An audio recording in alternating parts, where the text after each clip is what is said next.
dig graves, they just dig out the old bones and throw them away?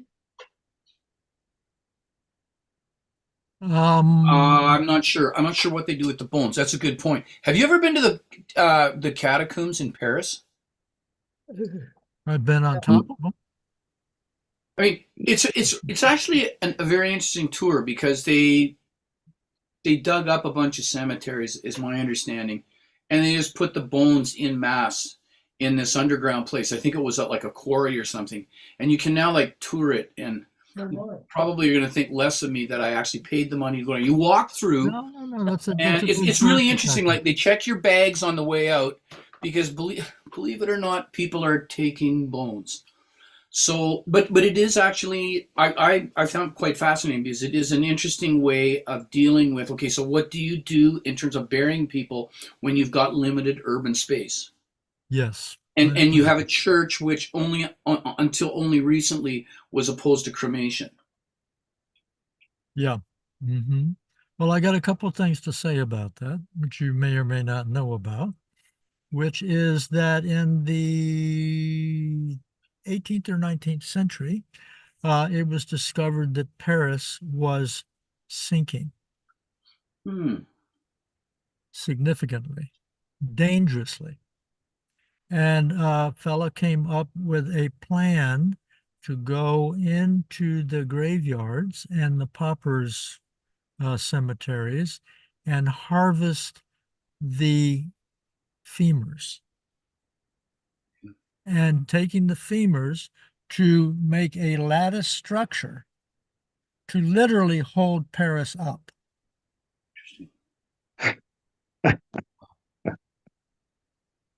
So that's one thing, very fascinating. A What little bit. happened to that plan? Did it happen?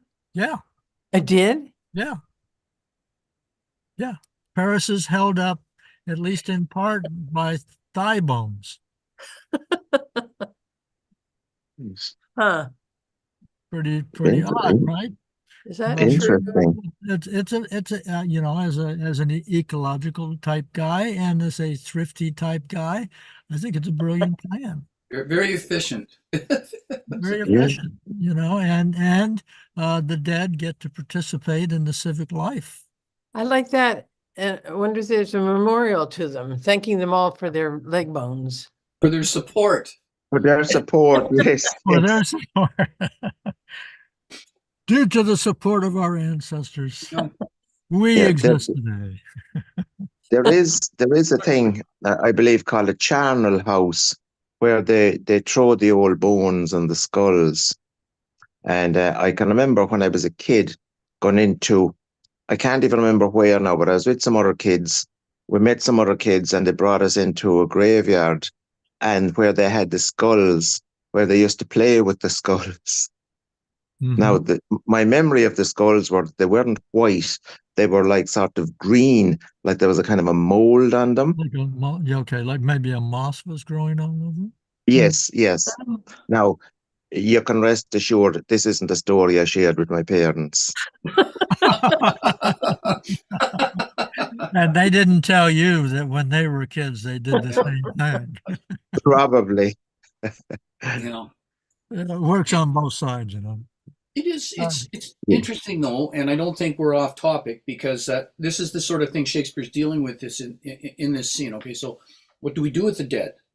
For instance, Ophelia appears to be getting a full meal deal, even though there's question about the circumstances surrounding her demise. Okay, so there's that. right. There's the fact that these guys are just digging away and laughing and joking because they've done it so often, it's no big deal. And David Copperfield, I recall, when his mother dies, he's astonished. Young David is astonished in Victorian Mhm. England at the merriment behind the doors in the undertaker's parlor. Like okay, yeah, life goes on for these guys. It's a tragedy for me. Life goes on, but Yep. it's also this also talks about burial practice. So there are a few things to share. Like there's this battlefield in France, a World War I battlefield called Notre Dame de Lorette, and there's this like huge tower. And because the fighting was so fierce, they were dealing with like arms and legs, and they didn't know what to do, so Right. they just put them all in this tower, and they're decaying. The other thing, which I think ties in here, is apparently because our customs are changing, cemeteries are finding that that there's not the press to expand themselves that there once was, because more and more people are getting cremated and having Mhm. or acclimated and having their ashes spread. So like this chapter kind of or sorry, this scene really reaches out in a lot of ways and speaks to us today as Mhm. as the play. Right, Mhm. right, right, right, Mhm. right. Well, I have an association with Tokyo, and Right. my deceased wife's family plot is on the outskirts of Tokyo. Big cemetery, Tamabochi. Lots of famous and not so famous Japanese there. And the Japanese, like many people, they have a custom of when possible to go visit the family site. And the deal is you go there and you clean up all the debris that's accumulated since the last visit, and you bring water and you wash the monument down because there's one monument for everybody, not each person, one family monument.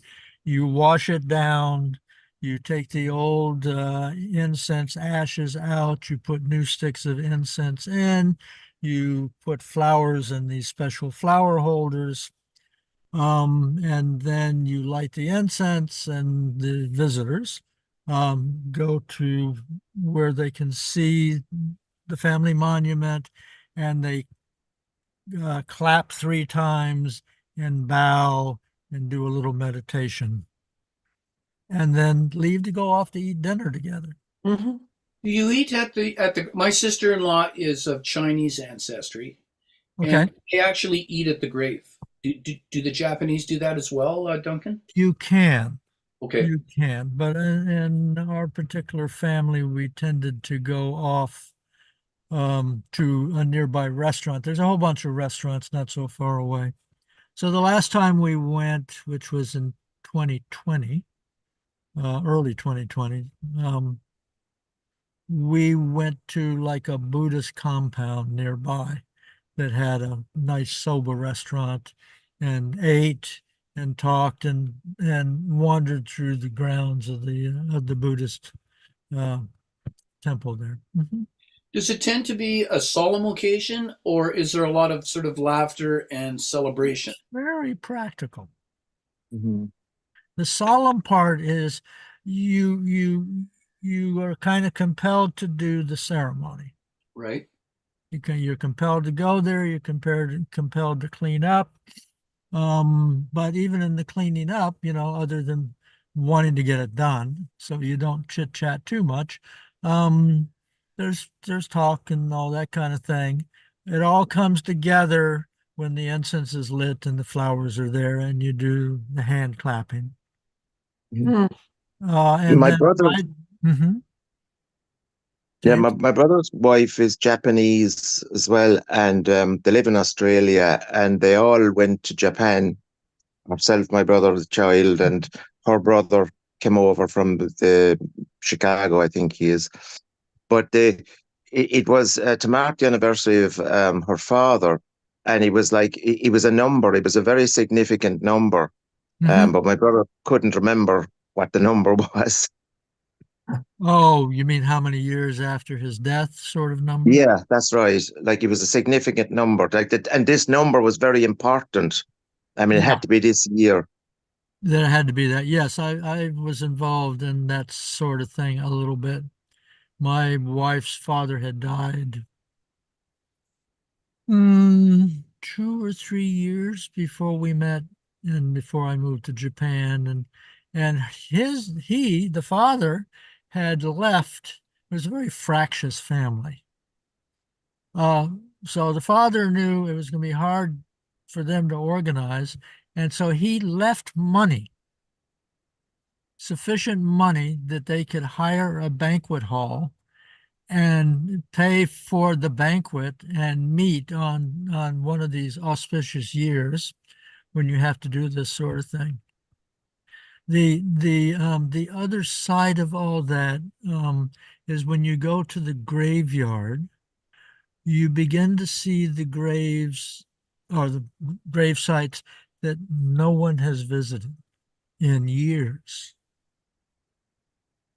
And, they're deteriorating basically through trees and leaves and trash accumulating. But it's very poignant, where you Yes. actually, it's really a sign that a family is ending, and at least in the traditional sense. Hmm. So Hmm. that's always part of the conversation where, I have a sister-in-law and a niece-in-law, and when we go, they'll go, "Oh, the so-and-so's grave. Oh my goodness, no one's been here in a while. Oh, we should take a few minutes and clean that up a little bit too." So they'll do that for maybe one or two other grave sites, just just kind of clean it up. But then there's these others that are decaying around it. And you really get that sense that even there in the graveyard, there's a time limit. And God. and things will change. Yes. Yeah. There Geez, Duncan, is, I never thought of that, a time limit in the graveyard. yeah. I mean, weather can affect monuments. If a Mhm. monument, let's say there's a freeze thaw cycle, and a monument stone gets a little crack in it, and then rain gets in there, and then it freezes, and then so, and I'm kind of a amateur Buddhist, and this, to me, this is like, yeah, right, this is what's happening. Things move on. Everything moves on. There is no, the eternal essence is in the process, not in any product of the process. So anyway, That's an interesting point. And there's a kind of a Western parallel too. If you ever have a chance to go to the Jewish cemetery in Warsaw, the mhm, same thing is happening. Um, because the Jewish community, of course, was much reduced by the Holocaust, and then a lot of the people who survived came back to discrimination and left. It's a struggle for the people who remain to keep that cemetery up. And so you go in the front gate, and it's in reasonably good shape. But as you mhm, walk to the back, it's almost like overgrown by trees and grass and so forth, and right. tombstones are toppled over. And it's exactly the same thing. Time moves on, and even our remembrance of the dead is affected by that. And the Mhm. interesting contrast is I can't remember if it's right next door or a block or so away, but the Catholic cemetery, Mhm. very well maintained, very well kept up, because they've got the resources to do it, they've got the people to do it. you know Mhm. Yeah. And As that, well, there's also the concept, I think, that you're not really dead as long as someone has a memory of you. It's only when nobody is alive there's a memory of you that you're really dead. Good point. Yes, I don't that's yeah, know where I came across that, whether it's Catholic or Buddhist or that's an what. interesting perspective. yeah. And I think that's just the human desire to wish that when something personal goes on forever. And we will maintain that. Many will maintain that in the face of um, incredible evidence that if that happens, it's very well hidden. And that's why I like Dante, in the Dante's thing. Now, Dante gets into that whole thing also, where he has this idea of on the judgment day, everybody's going to get their body back, and it's going to be, and I enjoy the concept, but I also go, what's this about? But Duncan, I often wondered about this. Okay, you get your body back on the last day, but what age is it going to be? Yeah, Well, which that's a body? good point, Which, Jim. I'm which hoping when I body? get mine back, I get a little more hair on the I can understand. Well, newer look, version. I can understand. Yeah, I mean, I can understand. I'm kind of going in that direction as well. But I mean, Why would you want your 80-year-old body or 90-year-old body? Wouldn't you better off getting your 25-year-old body? I take it. Uh, yeah, but do you want the physical representation of probably your most ignorant, egoistic Oh. time? Ah, you see, I've often said, and I'm sure I'm not the only one, other people say, I'd love to be 25 again, but with the kind of the insight and the disposition and the attitudes that I have now I rather agree. than I had then. Yeah, Yeah. agreed. Very, Well, very much agreed, Jim. yeah, I'm going to be 80 years old this year. Congratulations, Duncan. You're looking That's a great. milestone. That's Okay. great. Uh, but I don't want to go back to being younger. I Wow. barely survived most of those years. And I was ignorant and arrogant and all kinds of stuff. And to tell you the truth, I've got, of course, a few aches and pains and all that. But I would say overall, I'm having a better life now than I've ever had. And I'm delighted. although I know the clock is ticking and I don't know whether it's, how much time is left, I would say each individual unit of time now is psychologically much richer and Okay. deeper. Good point. That's a very good point. And I mean, here we are, seniors. And yet I would have to say 66 has been very good to me as well. I wouldn't trade it away. Okay. Okay. Yeah, I think you learn a few Um, things as you go along, You do. and you really learn how to be more efficient with what physical capacities are left. And more appreciative, I think, as well, More because appreciative. Jim, are you retired? no, but I just blew the 65 this year, and Okay. I could retire, Okay. but The point. basically, I'm not ready yet to sit with myself. Now, I work in a university, so the law has changed. I don't have to retire now. We can stay till we're 70. Uh-huh. Now, what I'm going to do is I'm just going to take it a year at a time and see what way I am. Very Yeah. wise.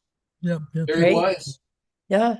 Yep, that's a good way to do it. I taught 4.5 years longer than my first date, and I was the same way. And 2 or 3 bad. If I'd maybe strung 2 or 3 bad days together, it would have been different. But on Duncan's point, I guess where I was going with this is we also have the leisure to appreciate things because we're Yeah. not. I mean, I don't know how it worked for you folks, but I mean, we were frantic. We were raising 4 kids. We were working our jobs. We were trying to scrounge a bit of time for each other. Gosh, to take time to smell the roses would have been a tall order, but you can do that now. That's one reward for the luck we've had in living to an older age. Yeah, I totally agree. Mm. And I would see, God, when did I retire? For many years into my retirement, I refused to say I was retired. Okay. But what I actually consider retirement is I only do the things I want to do. Yeah, which is nice. If I don't want to do it, Nope. even if other people think it's the greatest thing in the world, going to be a lot of fun, I just go, well, have a good time. Yeah. I think I'm just going to take a nap, or I'm going to do another Zoom, or I'm going to read a book, or so. But I've always been a little bit that way. And speaks well to your character then that you've been able to do that. That's great. My father worked for Standard Oil, New Jersey. He was a good, loyal company man, and we lived in a company town. And when I was a freshman in high school, engineers like my father figured out ways to automate the refinery. And automation meant people were going to be forced into early retirement. And lived in a colony of probably 300 to 400 families. And I watched things just go totally nuts. as men were jockeying for position, they wanted to hang on as long as possible. And at that tender age, I was thinking, man, these people, they have been here for 20, 25, 30 years. And they're kind of being treated like garbage. And so I decided then, and I probably went overboard on it. I decided then that I would be very careful about getting involved in any corporation. And Yep. so that meant that I've always I have a very checkered employment history. Nobody wants to see my resume. It's truly bizarre. But it was really just me kind of floundering around, going, well, gee, what can I do now, or what do I want to do now? And for unknown reasons, I was lucky enough to get away with that. Good for you, Duncan. Yeah, I don't know. I mean, I'm okay with it. And it's given me a different perspective and some adventures and all that kind of stuff. Anyway, we were going to read, Yeah. start scene 1, act 5 of Hamlet. One thing I was going to ask is, we mentioned yesterday talking about what we're going to do next after this. Now, I know we're just a small group today. Do we want to just hold off on that? We could have a preliminary discussion. Okay, so let's leave a little time at after the next hour. We only have an hour left now. All right, but yeah, you're right. Let's go ahead and read a little bit let's read scene 1. And let me look. Okay, so Duncan, Dave, Jim, and Katrina. Excellent. Oh, Katrina, I appreciate you structure it so that I always read after you. Oh, That helped me. oh, okay. That really helps because if I space out, I know, oh, okay, I read after Katrina. You know what, Alrighty. folks? We can split the roles up though here. Oughtn't You we? can. That's it. I was just going to say that, Katrina. It looks like there are 4 parts. Mhm. Okay. So we get to the First till we clown, get to the second king clown. and the crew coming in with Ophelia's coffin. Okay, how about if I'm first clown and then Dave, you would be second clown? Sounds good. I've been accused of being worse. That's fine. Okay. All right, well, let's start there. And then Katrina and Jim will have to fight over who is Hamlet and who is Horatio. How's that? Well, we'll just do it in order. Okay. Whoever appears There we first. go. Very well done. Whoever appears first, that's what Jim will do. Okay, so here we go. Act 5, scene 1. Why, there thou sayest in the more pity the great folk should have the countenance in this world to drown or hang themselves more than they're even Christian. Come, my spade. There is no ancient gentleman, but gardeners, ditchers, and grave makers. They hold up Adam's profession. Where So are you, Duncan? I'm Where? lost in the weeds. Yeah, me too. Where are you? Oh, Yeah. okay. Yes. No, I was lost in the weeds. Okay. When I was looking for who was the third actor that was going to appear, I scrolled a few pages. So I'll try again. A churchyard.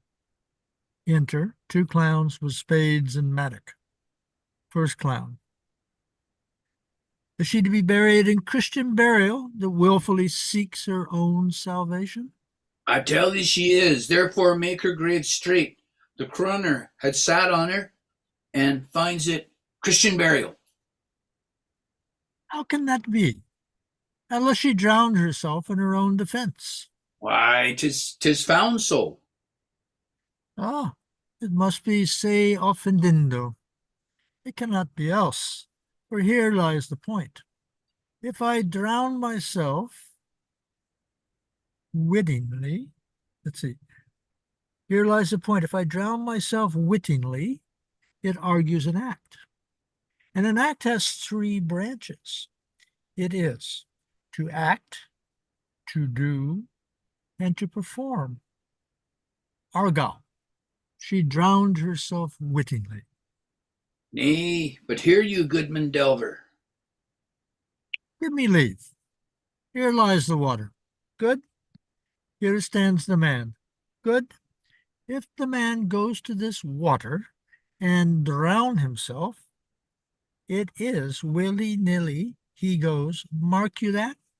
But if the water come to him and drowned him, he drowns not himself. Argo. He that is not guilty of his own death shortens not his own life. But is this law? Aye, marry it is. Crowner's quest law. We had the truth on it. If this had not been a gentle woman, she should have been buried out of Christian burial.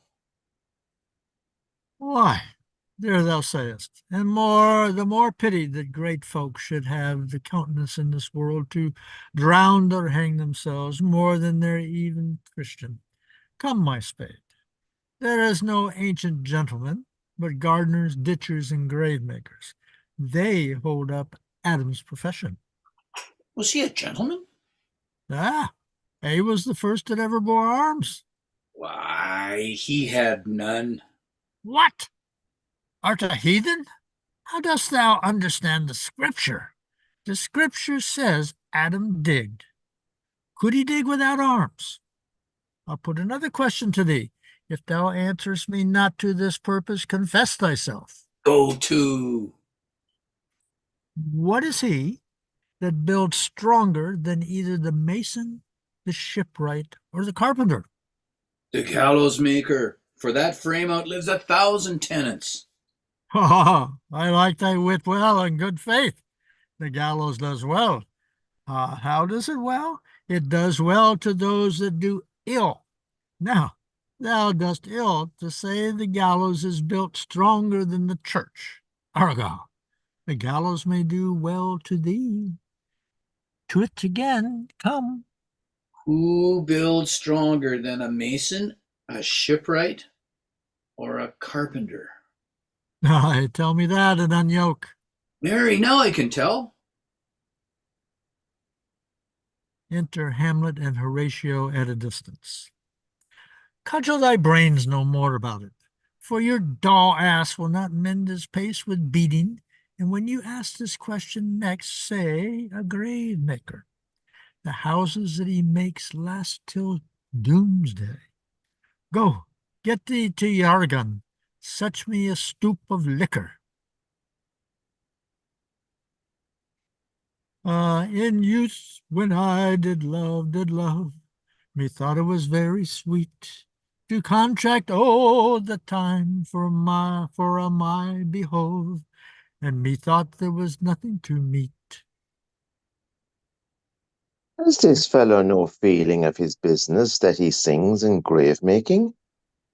Custom hath made it in him a property of easiness. 'Tis e'en so the hand of little employment hath the daintier sense. But age, with his stealing steps, hath clawed me in his clutch, and has shipped me until the land, as if I had never been such. Throws up a skull. That skull had a tongue it, and could sing once. How the knave jowls it in the ground, as if 'twere Cain's jawbone that did the first murder. This might be the pet of a politician, which this ass now o'erreaches one that would circumvent God, might it not? It might, my lord. Or of a courtier, who could say, Good morrow, sweet lord. Dost thou, good lord? This might be my lord such an one, that praise my lord such a one's horse, which he meant to beg it might it not? Aye, my lord. Why, even so, and now, my ladies, were chopless, and knocked about the mazzard with a sexton spade. Here's fine revolution, and we had the trick to see it. Did these bones cost no more than the breeding but to play at loggats with them? Mine ache to think on it. A pickaxe and a spade, for and a shouting sheet. Oh, a bit of clay for to be made for such a guest as meet. Throws up another skull. There's another. Why, may not that be the skull of a lawyer? Where be his quiddies now, his quilities, his causes, his tenures, and his tricks? Why does he suffer this rude knave now to knock him about the sconce with a dirty shovel, and will not tell him of his action of battery? Huh! This fellow might be in time a great buyer of land with his statutes, his reconnaissance, his fines, his double vouchers, his recoveries. Is this the fine of fines and the recovery of his recoveries, to have his fine paid full of fine dirt? Will his vouchers vouch him no more of his purchases, and double ones too, that the length and breadth of a pair of indentures, the very conveyances of his land, will scarcely lie in this box? And must the inheritor himself have no more? Huh. Not a jot more, my lord. Is not a parchment made of sheepskins? Aye, my lord, and of catskins too. They are sheep and calves which seek out assurance in that. I will speak to this fellow. Whose grave is this, sir? Mine, sir. Oh, a pit of clay for to be made for such a guest as meet. Well, I think it is thine indeed, for thou liest in it.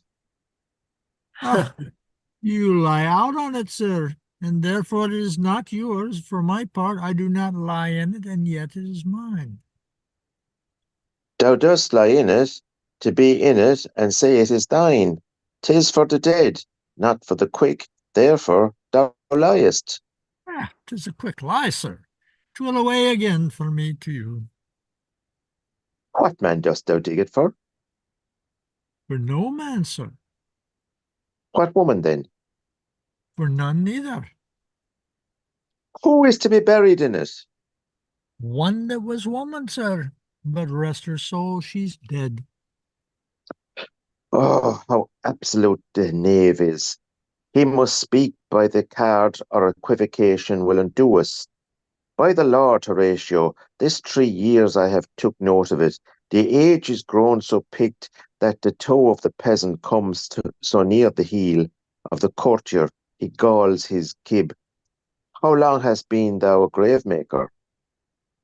All the days of the year, I come to it that day that our last King Hamlet overcame Fortinbras. How long is that since? Cannot you tell that? Every fool can tell that. 'Twas the very day that young Hamlet was born, he that is mad and sent into England. Aye, marry, why was he sent into England? Why, because he was mad. He shall recover his wits there, and if he do not, 'tis no great matter there. Why? Will not be seen in him there. There the men are as mad as he. How came he mad? Very strangely, they say. How strangely?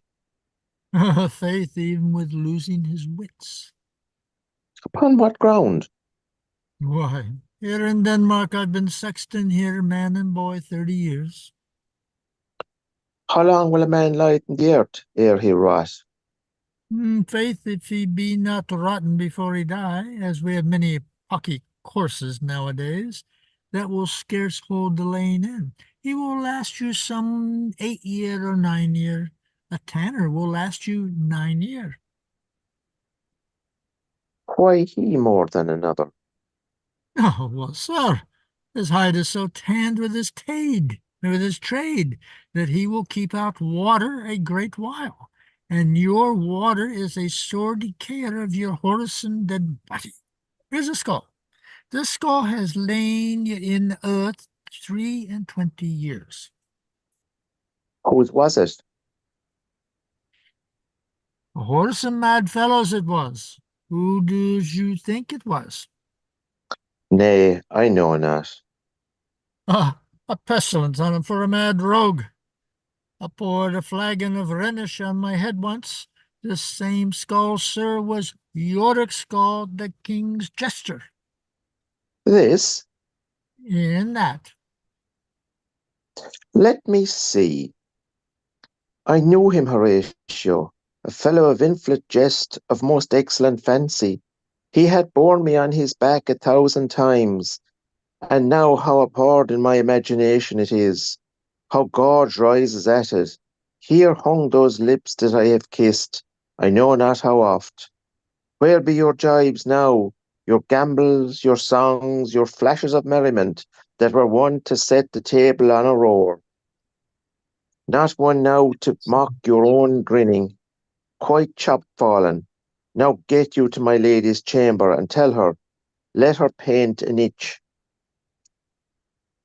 Big, to this favour she must come. Make her laugh at that. Pretty Horatio, tell me one thing. What's that, my lord?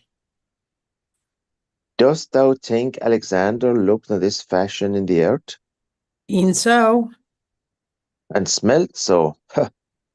E'en so, my lord. To what base use we must return, Horatio?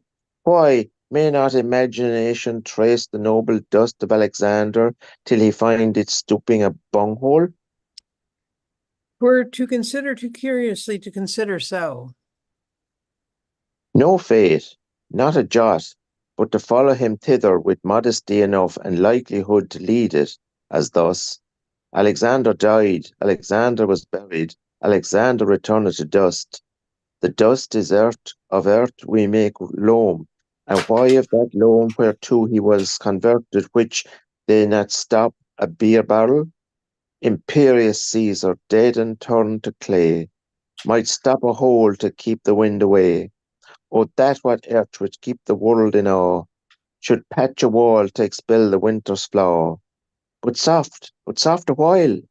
Here comes the king, the queen, the courtiers. Who is this they follow? And with such maimed rites, this doth retoken the corpse they follow, did with desperate hand fordo its own life. 'Twas of some estate. Couch we a while and mark. What ceremony else? This is Laertes, a very noble youth. Mark. What ceremony else? I think you're on, Duncan. Her obsequies have been as far enlarged as we have warrantized. Her death was doubtful, and but that great command o'erweighs the order she should in ground unsanctified had lodged, till the last trumpet, for charitable prayers, shards, flints, and pebbles should be thrown on her. Yet here she is allowed her virgin krantz, her maiden struments, and the bringing home of bell and burial. Must there no more be done? No more to be done. We should profane the service of the dead to sing a requiem, and such rest to her as to peace-parted souls. Lay her in the earth, and from her fair and unpolluted flesh may violets spring. I tell thee, churlish priest, ministering angel shall my sister be when thou lies howling. Jim? What? The fair Ophelia? So Katrina, I Queen. think you got to take I'll be the it. queen. Yeah. Sweets to the sweet, farewell. I hope thou should have been my Hamlet's wife. I thought thy bride bed to have decked, sweet maid, and not have strewed thy grave. All treble woe, fall 10 times treble on that cursed head whose wicked deed thy most ingenious sense deprived thee of. Hold off the earth a while till I have caught her once more in mine arms. leaps into the grave. Now pile your dust upon the quick and the dead, till of this flat a mountain you've made, o'ertoppled Pelion, or the skyish head of blue Olympus.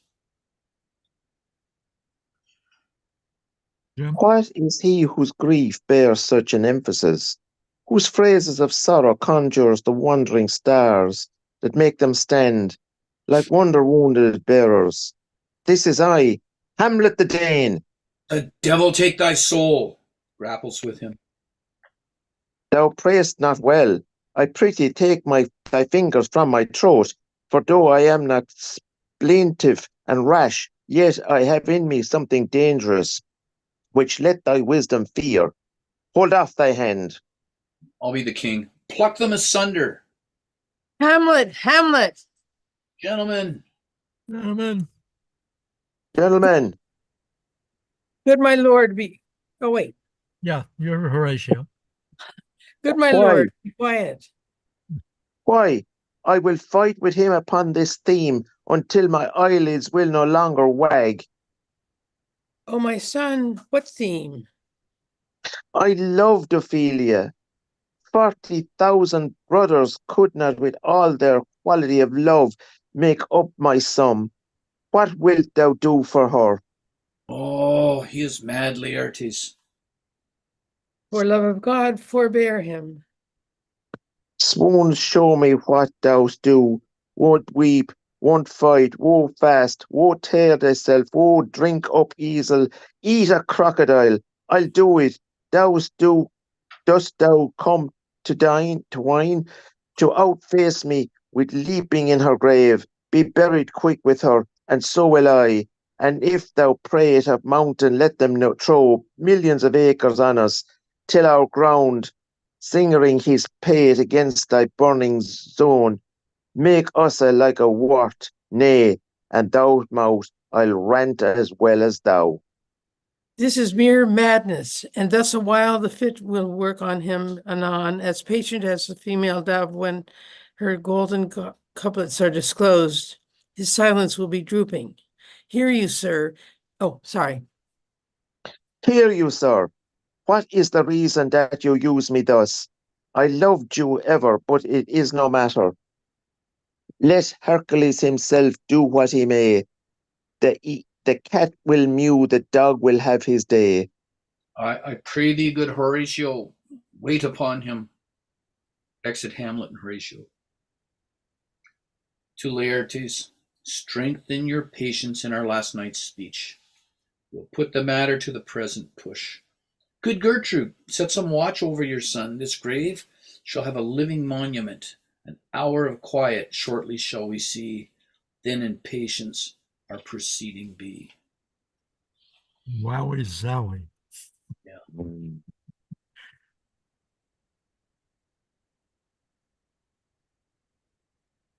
My goodness gracious.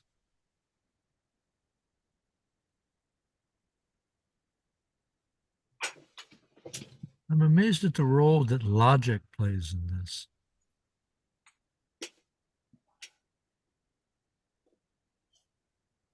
Logic, tell us more, Duncan. Well, we start off with the two clowns, Yeah. uh, talk arguing through logic of did Ophelia commit suicide or not, Mhm. and then God, I would have to find the other example. There's another example that comes up, which is a pure, kind of a logic chain going on.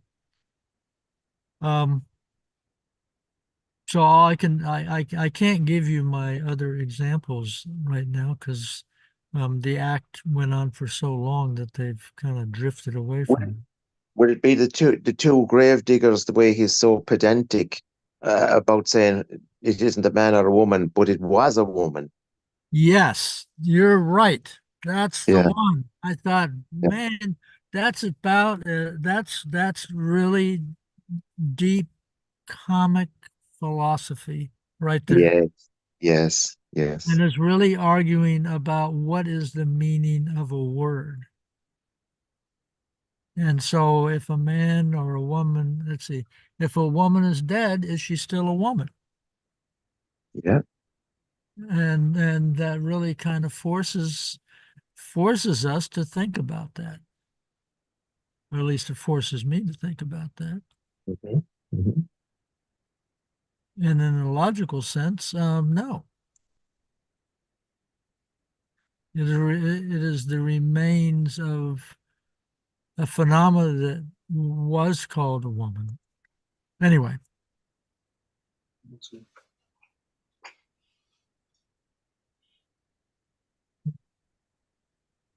hold on just a second.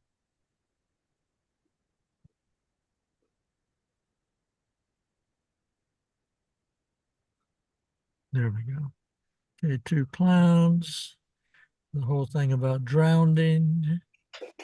Then there's this little thing where they're pointing out that really the only reason that Ophelia can legitimately be buried, that Ophelia is not legitimately being buried in the graveyard, but she's there because of her class.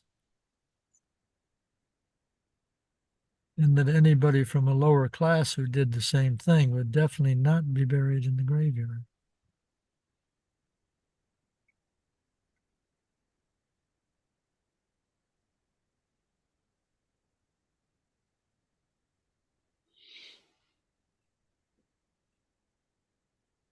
And then their jokes are also kind of logic chains to a certain extent.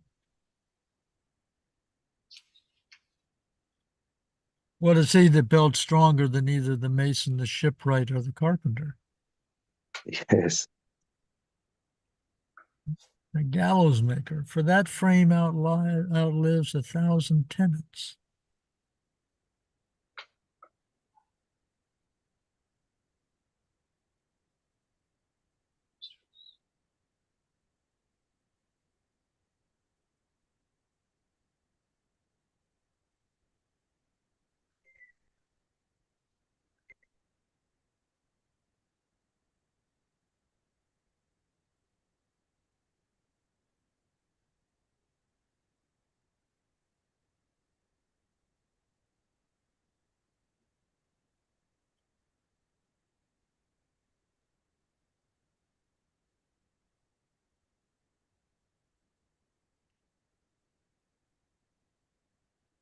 How about Horatio's thing when they're talking about the gravedigger singing?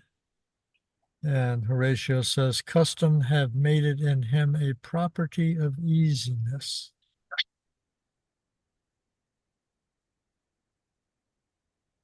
Are there any other fans of the British punk group, the Clash?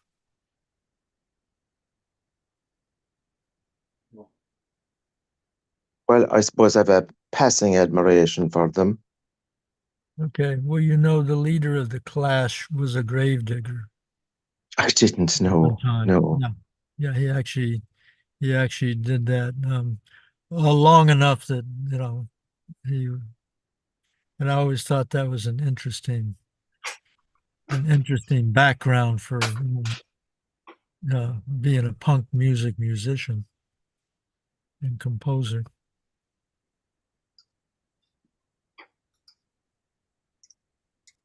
Did you notice how um, our our conversation prior to actually reading today, our conversation about Buddhism um, fit in at one part almost perfectly into this thing because we had been talking about, the lifespan of even a cemetery. Oh, that's right. Yes. Yes.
I'm just scrolling through the pages here. And maybe we'll, unless somebody else has some points they want to bring up, we might continue on into scene 2.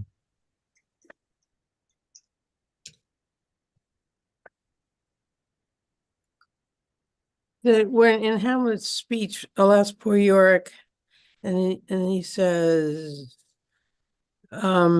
he's talking to the skull, Mm-hmm. right? Here hung, or is he talking? Where be your drives now, your gambles, your songs? And then he goes, not one to my, now get you to my lady's chamber and tell her, let her paint an inch sink. To this favor she must come. Who's he talking about? I think he's talking in general. And by that meaning, you know, that this truth as he holds up Yorick's skull, that the brutality of the rhetoric is such that that people want to retreat into a kinder, gentler vision, even if it's a false vision. That's how I interpret it anyway.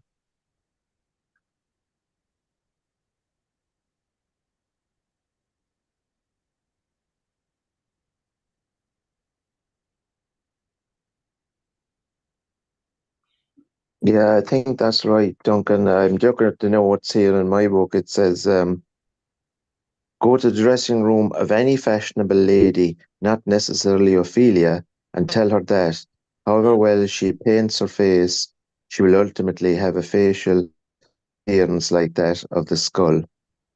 Oh, Mhm. okay. Yeah, yeah. So it's like Thank you. put off the truth as long as possible.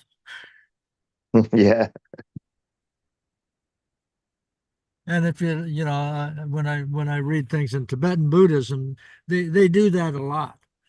They always in their meditations there when it comes to riches or beauty or all that, they always encourage meditations of what happens over time, and that what seems so beautiful and desirable, will turn to decay and all that stuff. Actually, I mean, to me, that sort of thing doesn't work anymore because, a beautiful flower is a beautiful flower. Um, and yes, it's temporary, but that makes it, in a sense, even more precious.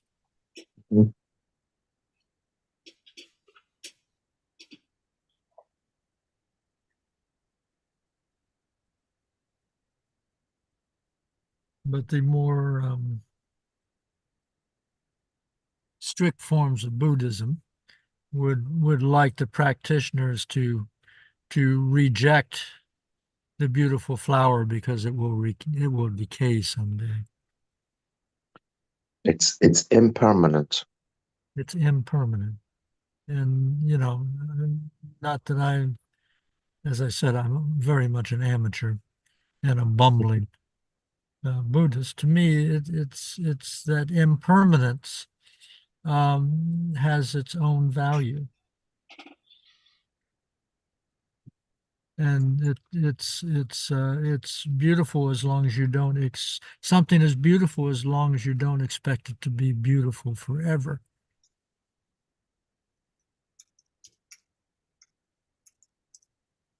And here's a good example. So when they talk about, they had that really weird little conversation about, well, how long does it take a body to rot? Hamlet, how long will a man lie in the earth ere he rot?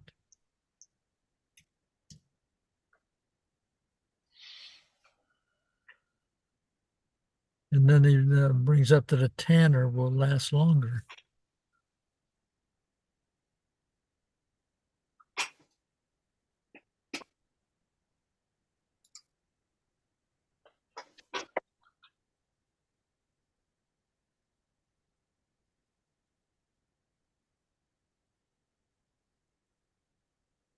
May I read that the Hamlet thing on Alas Poor York?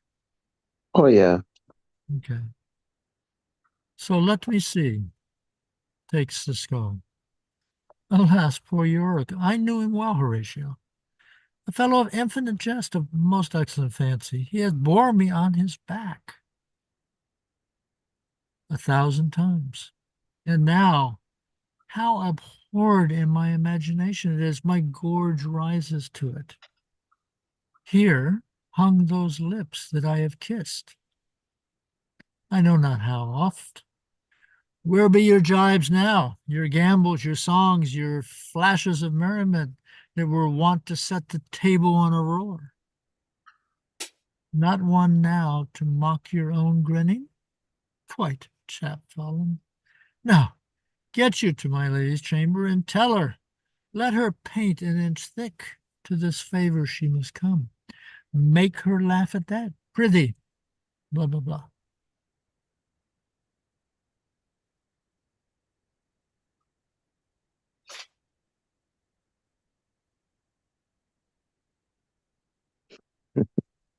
Dave, you were strangely quiet. Just actually doing a little exploring on the internet in terms of some of the issues that are raised here. I would say that uh, the speech following that about Alexander turning to dust and making loam, and Caesar, what is it, holding up, making a stop in a barrel, and so forth. It'd be interesting today to see what an environmentalist would make of that of that particular speech. You know, um, and this is why uh, here we sit over 400 years later. This poem is sort of, there's enough here that it's constantly renewing itself. You know, Mhm. we didn't read a line. I'm kind of wandering a bit here. I mean, we didn't read a line for the first 30 minutes of our discussion, and yet we were talking about this poem, about this play, about what comes up in Act 5. I mean, it's a deeply profound, to me, it's a deeply profound scene because there's the comic relief element, which is incredible. You've got to do that because what's coming next is so serious. You want the audience, to burn off the nervous energy here and laugh at the Mhm. clowns and with them. And yet at the Mhm. same time, the framework is of death, which leads us into the next scene. This is just, I mean, it's a beautiful set piece. It's a beautiful scene in its own right. And yet it's a brilliant transition piece as well. Mhm. Mhm. Right. And I think one could make the argument that the reason why, let's see, um, let's see, Imperious Status right step with one, that Hamlet seems to be mainly appalled because this is these seem to be new realizations to him. And fairly essential ones. Mm-hmm. What's coming. Mm-hmm. But there's that line from Horatio. Wish I could find it. Basically, they're talking about the first clown singing. And Horatio says something like, well, he's used to this stuff. Custom has made him a property of easiness. Right. Custom has made in him a property of easiness. I cannot think of a better, clear expression of the idea in Buddhism that if you meditate on some of this very serious stuff, it becomes you become easier with it. It's no longer repellent. Mm. But in the beginning, like when we're exposed to this sort of thing, it's kind of repellent. And a number of people just run away from it and live their life trying not to think about such things. The ancient Stoics, they had something similar. They had an expression, memento mori, Mm-hmm. remember death. Mm-hmm. And it wasn't that they were being morbid about it, but it's just that remember you're only here for a short time, make the most of it, which Mm-hmm. is a little bit similar, I think, Duncan. Mm-hmm. Yeah, and that in addition to being among the Stoics, that memento mori was actually a big deal in much of the medieval time. Okay. And if you were to Google, do the Google image thing and type in memento mori, you will find all kinds of objects that were designed uh, to keep us mindful Yeah. of the end. One time in Dallas, I was a property manager for a play about memento mori. Yeah. I'm glad you brought that up, Jim. Actually, full disclosure, that's one of the things I was sort of looking up on Google was the business of memento mori, and Okay. very important. And so uh, we four are closer to the end than the beginning. I think I could say that with some confidence. I Probability wise.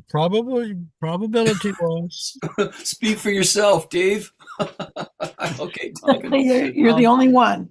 Yeah, you know, I don't know how it works for you, but this scene resonates a little more for me as a 66-year-old than as a 16-year-old when I first encountered it, you know. And again, that's the thing with these great works, you know, you come at them at a different age and they kind of resonate in a different fashion for you.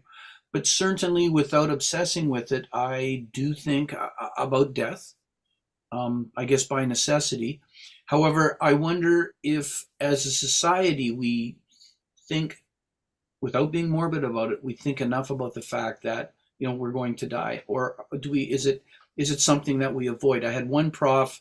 This is way, way, way back when I was in my late teens, early 20s. He said the fig leaf has left the genitalia, and we now use it to cover death. I thought that's Yeah. interesting. Yeah. Yeah. Yes. I think there's a lot of truth to that. Yeah. That it's a subject always present and always avoided, and so scary Yes. and unknown. Yes, And we it live with is. that. It's a good point, Katrina, especially if we live in what some people have described as a post-Christian society where people like me aren't really sure what's coming next, if anything, you know. Mhm, mhm. Well, I can guarantee you that my grandparents communed with actual death on a much more regular basis than I, for example.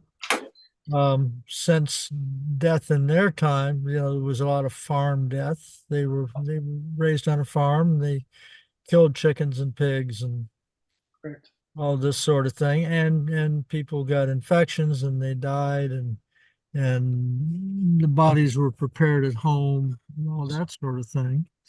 Whereas I think I was 14 years old before I saw my first dead body.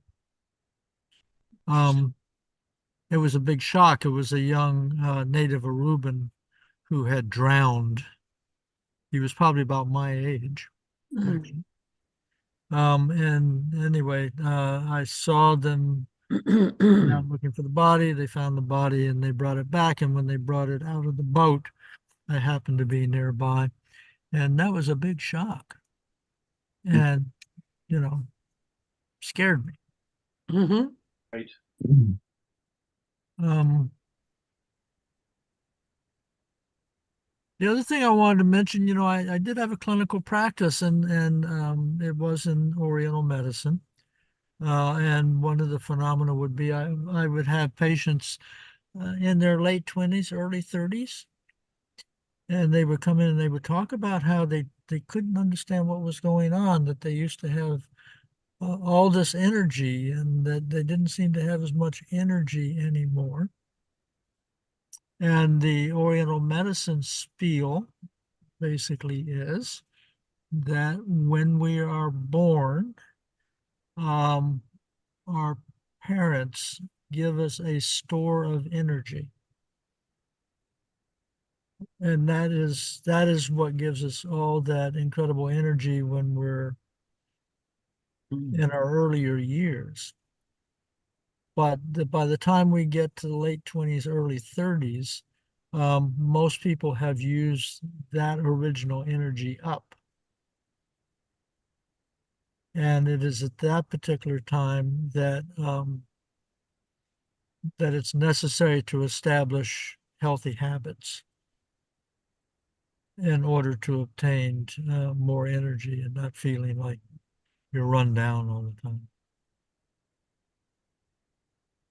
And I think that that's an age where a lot of people kind of become aware that their body is going to eventually wear out and decay. But, they work very hard to push that realization away.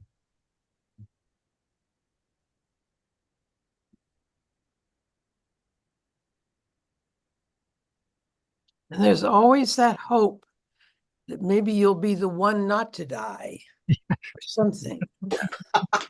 Who was it on his deathbed? Was it George Santayana who on his deathbed said, and here I thought that an exception would be made in my case? Well, the one that I like is I like the Samuel Johnson story where he's very sick and he's on his deathbed. And I think it was Samuel Johnson. Might have been Shaw. Anyway, a woman comes in and, oh my God, please don't die, please don't die. And whoever it was says, Madam, at this very moment, I am no closer to death than you are. Oh, I don't know if you've heard this expression, but it's a common in Ireland. I doubt it, says Croker. Have you heard this expression? Say it again. I doubt it, says Croker. I doubt it is no. Croker. No. Yeah, it's a common expression in Ireland. Like if somebody tells you, "Oh, you're going to win the lotto tonight," and I'd say, "Oh, I doubt it," says Croker.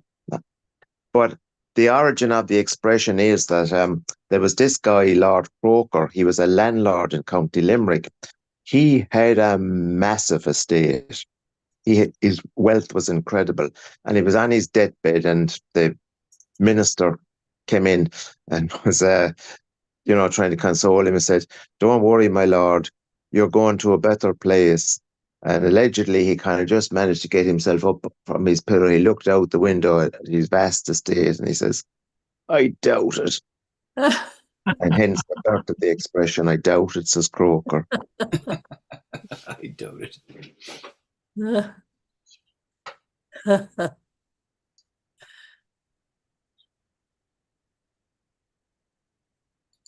The exception quotation that I gave was not George Santayana. I just looked it up. William Soroyan.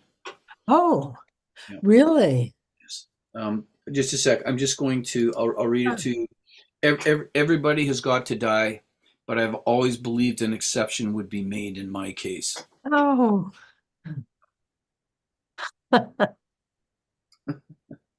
So yes. So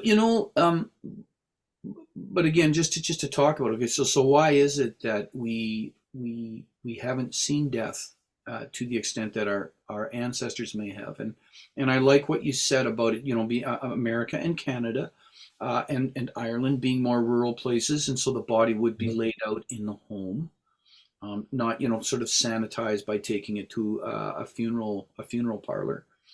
We haven't really had plagues, wars. The pandemic that we just came through was Somebody referred to it as pandemic light because we did have some Mhm. people died, but it hardly moved the needle on death statistics. So we've been really spared a lot of firsthand exposure to death. And the other thing is our longevity. My mom is 86, my dad's 89. My Yeah. wife's mom is Mhm. 93, and her dad just died last year at 92, I think. Mhm. Mhm. Mhm. No, and so all of these factors often put us at one removed from death. And being in a hospital. Yes. Correct. Yes, not dying at home. Yes, that's a very good point. Yeah. Not dying at home and not going through the process of dying at home. Oh, Mm. I will say that in my particular case, I have done the death march multiple times. And I will say that it was very hard, but that I feel like I gained much value from it. right. Yes. Yes, Um, Mhm. and I understand, Duncan. I was my mother died of cancer at 59, and my brother and my father and I, we were there with her, and we took turns holding her hand. mhm, And yes, while it was a very unpleasant experience, to put it mildly, I do feel that I did gain value from it and was glad to be with her mhm. in, in last, I Mhm. suppose, a couple of hours. Yeah, there's all kinds of things involved in that, including the acceptance of an inevitable event. And I'm kind of referring to when my wife fell. She had had some other ailments, but she fell and became kind of incapacitated, and everything else started deteriorating at that particular point. And I will just say that by the time she died, and she did die at home under hospice care, and Hmm. et cetera, that all three of the children had realized that death was something that had to happen and was better than continuing on at that point. Yeah. And that's a very important thing. And I feel for people who have sudden deaths in the family that were not expected, or and deaths that happen away. So, in some cases, people never see a body. Yes. And I think that's probably much harder than witnessing the deterioration of someone. That's a good point. Yes. So I Yes. think And I mean, Shakespeare's going through all this stuff here. Mhm. to bring it back to the play, Duncan, to bring back what you said, Hamlet is over the top here, way over the top when he starts to take on Laertes. But it's a sudden death. He had not expected this to happen, and Mhm. um, sudden deaths are hard because you don't have time to kind of prepare yourself. Not that not that I'm sure seeing your wife, slip away bit by bit would have been easy, but you at least had time to know that, where this was leading, whereas Hamlet didn't have that opportunity. Yeah, for one example, yes. It put him over the top. Mhm. Um, Wonder, did he feel guilty? Do we that's know? yes, I wonder about that too because he hadn't really treated her very well. Yeah, no, Mm. he had. Yeah, there's lots to be explored there. Yeah, Also a thing to explore is his surprise at finding Yorick in the graveyard, Yorick's skull in the graveyard, which implies that Yorick was a common person in Hamlet's early life that apparently they became separated and he kind of forgot about Yorick.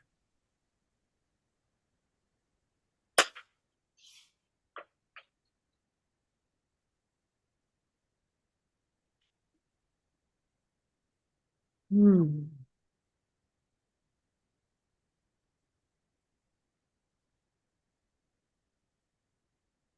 Well, I suppose that's part of life, that Mhm. people that have been in our lives at one point and then we separate.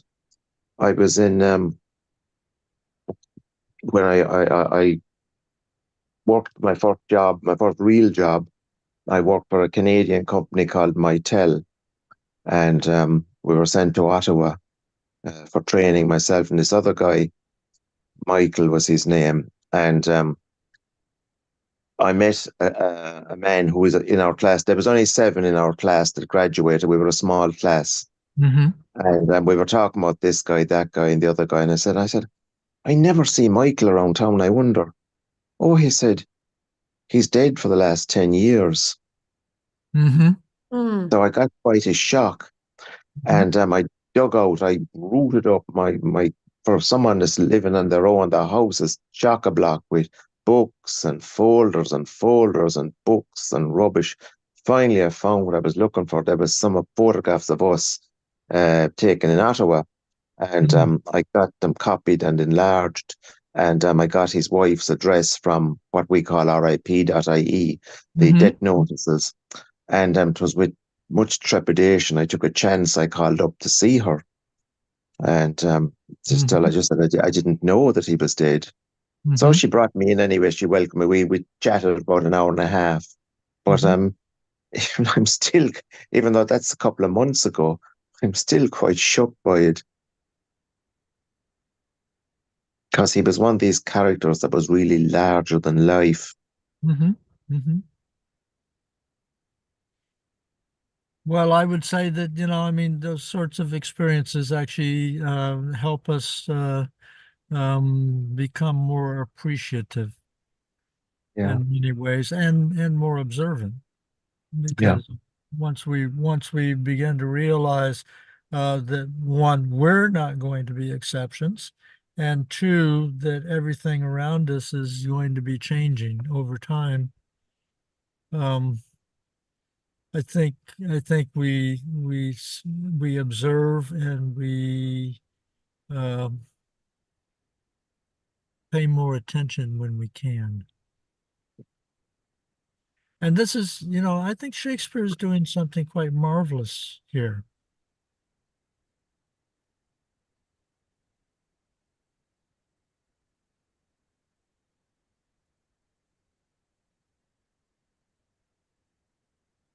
Yeah.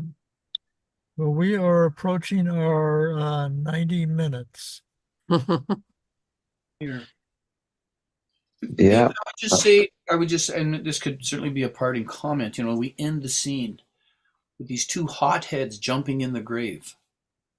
It must be quite effective on stage. I've seen the play a few times, but I've never really thought about this part. But yeah, you know, lots of testosterone flying freely Yeah. there.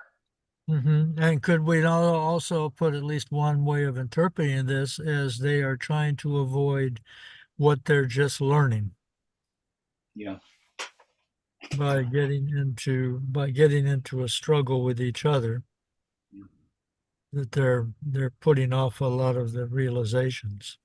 yep.